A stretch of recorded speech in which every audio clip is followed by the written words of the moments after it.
1999. And the reason I say that is because now they're in the second tier league in America. They're one level below MLS, as their league, the USL, basically absorbed a competing league that was serving as the second division, if you will, in the USA. This happened over the course of the last couple of years.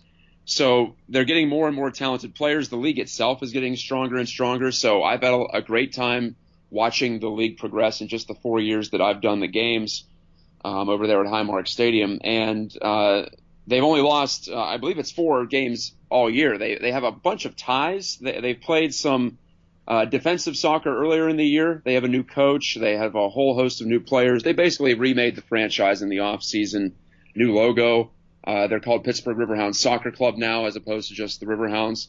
So yeah, they did a lot of things to try to revamp. Speaking of rebooting, talking about personal reboot a moment ago, this was a very organizational reboot, and it has worked. It's very rare where the marketing matches the results, but in this case, yeah, the Hounds are right there at the top of the Eastern Conference. They're not going to catch Cincinnati, who are moving on to MLS next year, but they're in a good spot for the USL Cup playoffs, which begin a couple of weekends from now, and they've even clinched a playoff home game, which is a first since 2006 and a first since they moved into Highmark Stadium on the south side down there at Station Square. So it's a very exciting time to be a part of it. I'm thrilled. I'm looking forward to seeing how packed the stadium is going to be on Saturday, October 20th. And it's just been a thrill to call the matches. Win or lose, I love it. It's a passion of mine to do play-by-play, especially hockey or soccer. But when they win, it's a lot more fun, and you feel that momentum building, and I feel the fan base building too over the course of the year. So all good things there with the Hounds. Awesome. I think I'm going to be one of those bandwagon fans and maybe show up on the 20th. Just the bandwagon is open, my friend. Please. It's so pretty. That stadium is so pretty, overlooking the city, and it's just such a great stadium. So, yeah, I have to check this out. Well, I get distracted sometimes because my press box is facing the river and downtown, and it's a view of downtown that you don't see very often, or at least it isn't publicized very often. I guess if you live or work down on the south side by Station Square, or on the flats or on the slopes over there, then yeah, you see that side of it. But typically you see the Fort Pitt Tunnel view, and then you see the overlook view from the West End a lot, or the Duquesne Incline overlook. So from that angle, it's different. And yeah, obviously we have a beautiful downtown area, so it's going to catch your eye. And I know that all the folks who watch on ESPN2 or ESPN Plus, pardon me, this year, that I tend to get comments from folks from out of town even who are just blown away by that. So yeah, much like PNC Park, it took advantage of the backdrop there. Awesome. Yeah, that is such a pretty view. So, on to the Penguins. In the preseason, people were saying that they're so loaded and they're hungry for another cup, and it's very early, but still they didn't have the greatest start. It's kind of like they either forgot to play defense or didn't feel like playing defense. What do you think about their start so far? Well, yeah, it's very fast and loose. The opening game was unbelievable. If you like entertaining, I should say entertaining for those who don't mind it to be a little sloppy at times. And I've always been one to say that I don't mind a few mistakes in a hockey game because it opens things up and it makes it interesting. Now, on the Penguins side, if they're trying to maximize their chances of winning, like Mike Sullivan said, he said it best. He's a pretty smart guy, obviously. And he said if we play that game, that opener against the Capitals 10 times, we probably win 5. And I'd say, yeah, that's about accurate. And when you're as talented as them, when you have the skill and the experience that they have on that team, 5 out of 10 isn't good enough. So I understand where he's coming from there. And maybe he's overrating it. If you play a team that doesn't have the offensive might of the Capitals, then maybe they don't score 6 on you. But yeah, his point was a good one. They are trying to play pretty hockey. They're not concerning themselves, and I shouldn't say they as a collective. I think it's more certain players who can sometimes get caught up in making something from nothing. And just because they can do it every once in a while doesn't mean they should do it. Especially Evgeny Malkin. I feel like he falls into that, and he had the big giveaway against the Caps last week that led to the goal that got Washington back in it in the third period. So maybe he's an easy target there, and he's not the only one who shares blame in this. So it's not a new phenomenon with the Penguins either. We heard this a lot last year. I covered the team last season for DK Pittsburgh Sports, and I was there in Chicago for Game 2 of the season when they gave up 10 goals to the Blackhawks. That game. Oh, man. Yeah, and I watched them give up 7 to the Lightning on the road. So they had some games where it wasn't just they were playing up and down hockey. It's just they didn't seem to care that much. They didn't have a lot of gas left in the tank. There were a lot of back-to-backs, so they don't have as many this year. Maybe that helps in that regard. But no excuse for that in the opener. And I think Sullivan is just running into the challenge that Penguins coaches have over the years, whether it's Michel Therrien way back, whether it's Dan Bylsma, whether it's Mike Johnston. It's trying to keep them on the straight and narrow and make sure that they buy into the fact that playing a reasonably responsible game is in their benefit. It will help them win more often. And I think they're just tempted to open it up a lot. And it's hard to play the type of game that Mike Sullivan wants them to play. 200 feet, hard back and hard forward, but it helped them win 2 Stanley Cups. So I think eventually they'll come around, but it's a tough sell in October. I know that much.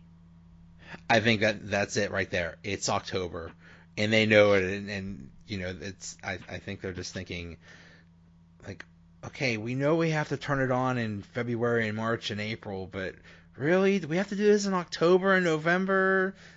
The season's too long. Let's have fun.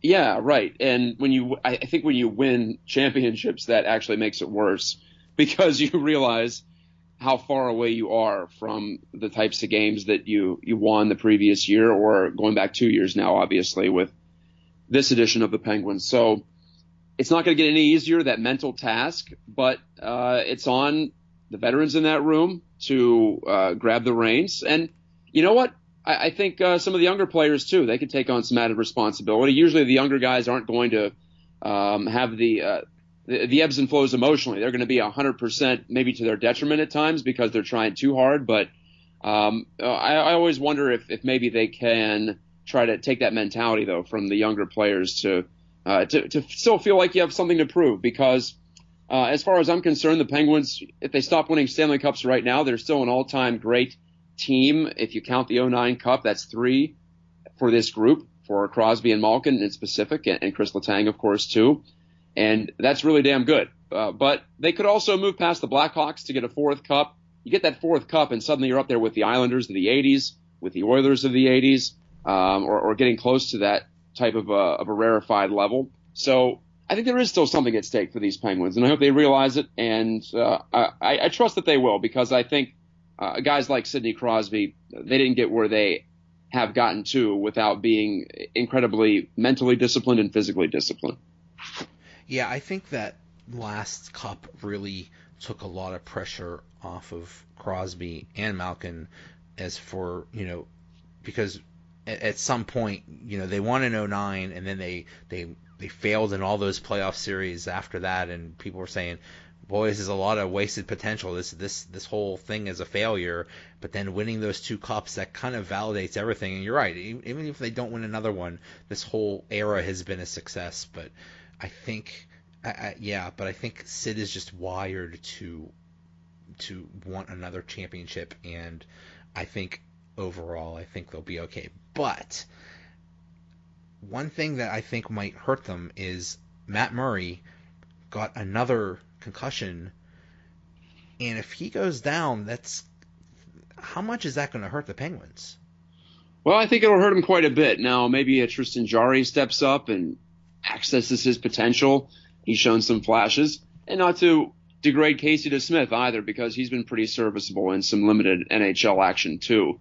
But the Penguins were counting on, to some degree, Matt Murray being there and being somewhere close to where he was in his first couple of seasons in the league.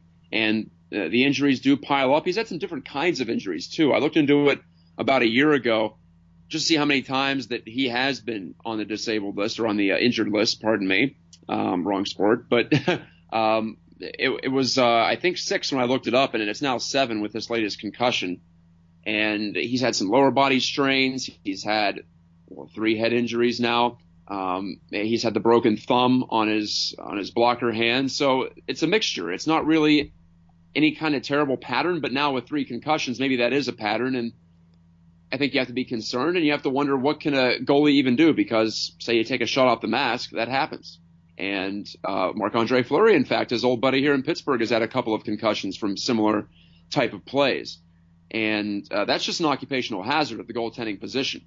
Now, Murray isn't signed for incredibly long. I think his contract is up not this year but next year.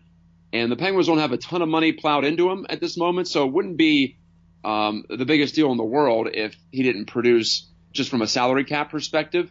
But, yeah, from a team-building perspective, he was expected to be the guy. That's why they let Fleury skate away, right? So it is concerning. And I just think, generally speaking, he still has something to prove. Speaking of things to prove, he's one of those guys who really does have something to prove. Can he be a number 1 goalie for an entire year and put up those great numbers that we've seen in limited samples? Yeah, I mean, I just remember Jari being. I thought he was supposed to be the long-term solution for the Penguins, and then all of a sudden Matt Murray came along. So yeah, we'll see how that all shakes down. But that's pretty concerning. We know about concussion problems with the Penguins, so hopefully he won't be out too long. Right, and well, I know that Jari had a little bit of an injury too at the end of camp, so yeah, they're looking pretty thin suddenly at the goaltending position. That's a trouble spot. Yeah. So they brought out they announced their 3rd jerseys, which is mostly yellow. Pretty sharp, huh? Yeah, I was hoping they would go with this one, actually. And when I say this one, I mean the mid-'80s alternate. If you watch some very old Mario Lemieux clips, you might catch him wearing these with the gold helmets. And I have a friend, an old colleague of mine, Chris Orban. He and I always go back and forth on uniforms, especially hockey uniforms. And he is on record saying that he hates the Predators' gold helmets. So I knew where he was going to stand on the Penguins wearing gold helmets with these. But number one, I think it fits because the Pens went back to this late 80s, early 90s look with their uniforms a couple of years ago. And this is right in that vein. It's right in that era of Pens hockey. And there were a lot of folks out there who were hoping for a return of the pigeon or the Robo Penguin, whatever you want to call that logo that came in the early 90s. That's the jersey I grew up with that's the logo I grew up with was that one before they went back to the skating penguin after about 10 years. So I understood that, but I doubted that the franchise would want to mix it up and bring in a second logo, because this is a very I don't want to call it a conservative team in terms of marketing, but they're not one to really mix and match too much. So this fit in with the general motif, and I just love bright colors, so I'm biased in that regard. I'd like to see color come back into sports. I think it really has over the past several years. Look at the Hurricanes are wearing the Hartford Whalers jerseys a couple times this year, so that's spectacular. The green and the blue, not enough green in hockey. So yeah, I'm in favor of the bright and the colorful. So I'm very much okay with it. It's a little bit of a modernized take if you look closely at the shoulders, especially. It's a different kind of a cutout there, if you will, with the black on the sleeves. But overall, I'm totally fine with that, and I think it definitely fits with everything else they wear. Yeah, if I want to get Twitter all riled up, and I didn't even know this was such a big deal, I just said I love I call it the constipated pigeon, that early 90s logo. Yeah. If I say, wow, I wish they'd bring that back, like people want to fight me. Like, how dare you? They never won anything with that logo. How dare you? Like, oh, guys, come on. Well, yeah, it's a sensitive spot because they switched to that after they won the back-to-back cups, and they blow away everyone in the regular season in 92-93, and the Islanders somehow beat them in the second round. So I think that's probably the reason for that from some people. But people like myself, I'm 33. I started watching them around age 10 or 12, so that's what they were wearing, and that was the Penguins for me for the first several years of my fanhood, if you will. How about that diagonal, just the word Pittsburgh in the diagonal thing? What did you think of that? I think we might see that at some point once again, or maybe at least an homage to it in some form or fashion. It's definitely a cult favorite, maybe because Snoop Dogg wore it in the Gin and Juice video. I don't know. but you do see it quite a bit as far as throwbacks go around the